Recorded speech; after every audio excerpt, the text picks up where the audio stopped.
Hello students, मैं हूं मनीष झा और यह है 18 सीरीज की line number 9। The biggest spin off such studies was the recognition of this sharing of the similarity among the living organism both horizontally and vertically।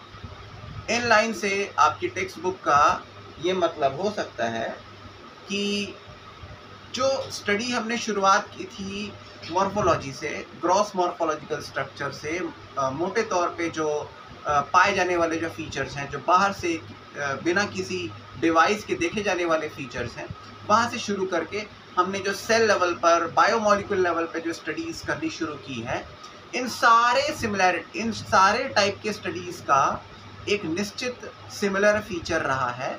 वो ये कि हम शुरुआती दौर से ही दो प्रकार के एवोल्यूशन को स्टडी करने की कोशिश करते हैं। पहली स्टडी है वर्टिकल और दूसरी है हॉरिजॉन्टल। वर्टिकल स्टडी से मेरा मतलब है, मान लीजिए मैं बात करता हूँ एवोल्यूशन ऑफ कोऑर्डिनेट्स की, तो अगर एवोल्यूशन ऑफ कोऑर्डिनेट्स की हम बात करें तो स्टडीज़ बताती हैं कि एक प्रिमिटिव लाइफ फॉर्म रहा है जो कि इनवर्टिब्रेट था। उस इनवर्टिब्रेट को साइंटिस्टों ने, टेफोनोमिस्टों ने या पेलेंटोलॉजिस्ट जो हैं उन्होंने नाम दिया है स्टाइलोफोरैन या कैल्सीकोडेट्स। वो जो लाइफ फॉर्म्स हैं वो समहाउ इवॉल्व हुए होंगे किसमें, डेवलप्ड टाइप के कोऑर्डिनेट्स में या प्रिमिटिव टाइप के कोऑर्डिनेट्स में। तो जो इनवर्टिब्रेट्स हैं वो आगे चलकर अब कोऑर्डिनेट्स में इवॉल्व हुए हैं।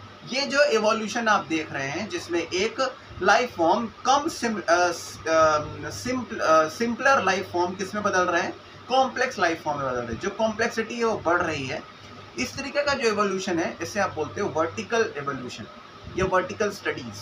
आप पहले इनवर्टिब्रेट्स को स्टडी करोगे, उसके बाद आप वर्टिब्रेट्स को स्टडी करोगे, वर्टिब्रेट्स में भी आप कोऑर्डिनेट्स को स्टडी करोगे on the basis of embryo structure, on the basis of egg structure, on the basis of structural organization of the body, either external or internal, चाहे anatomy हो चाहे morphology हो। ये जो स्टडी है ये कहलाती है वर्टिकल स्टडी। अब अगर बात करें हॉरिजॉन्टल स्टडी की, तो अगर आपको ध्यान होगा तो हमने एलिमेंट्री क्लासेस में पढ़ा है कि कोई एक पेक्युलर टाइप का रेप्टाइल, एक कोई पर्टिकुलर टाइप का रेप्टिलियन फॉर्म, जैसे कि आप मान सकते हैं आर्कोसोरस, जो आगे अलग अलग टाइप के फॉर्म्स में इवॉल्व हुए होंगे।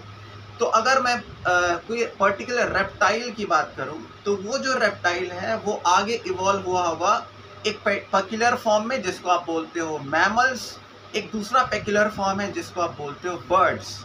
तो ये जो रेप्टाइल है, ये रेप्टाइल आगे इवॉल्व हुआ है, डाइवर्सिफाई हुआ है बर्ड्स में और मैमल्स में। तो अगर हम अब बर्ड्स और मैमल्स के बीच में सिमिलैरिटी देखते हैं तो इस तरीके की जो सिमिलैरिटी है वो कहलाती है हॉरिजॉन्टल सिमिलैरिटी।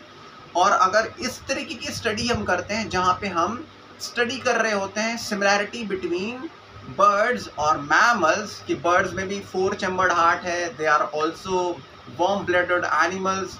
मैमल्स में भी 4 चैम्बर्ड हार्ट है, they are also warm blooded animals. इन दोनों में थर्मोरेगुलेशन और ऑस्मोरेगुलेशन पाया जाता है।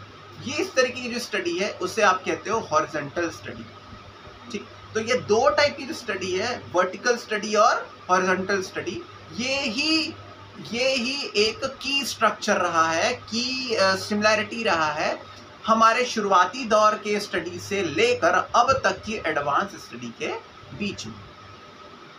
तो ये जो डिस्क्रिप्शन मैंने आपको दिया, इससे आप सवाल पूछ सकते हैं कमेंट सेक्शन में, और मुझे आप बताएंगे कि टेफोनोमी क्या होती है और किस तरीके से पेलेंटोलॉजिस्ट जो होते हैं वो अलग अलग टाइप के फॉसिल्स को अर्थ स्ट्रेटा से, सेडिमेंट्स से निकालते हैं, और किस तरीके से ये काम उनको ये काम में कितनी कॉम्प्लेक्सिटी है, ये काम कितना फैसिनेटिंग है, इसके बारे में आप थोड़ा मुझसे डिस्कस कर सकते हैं।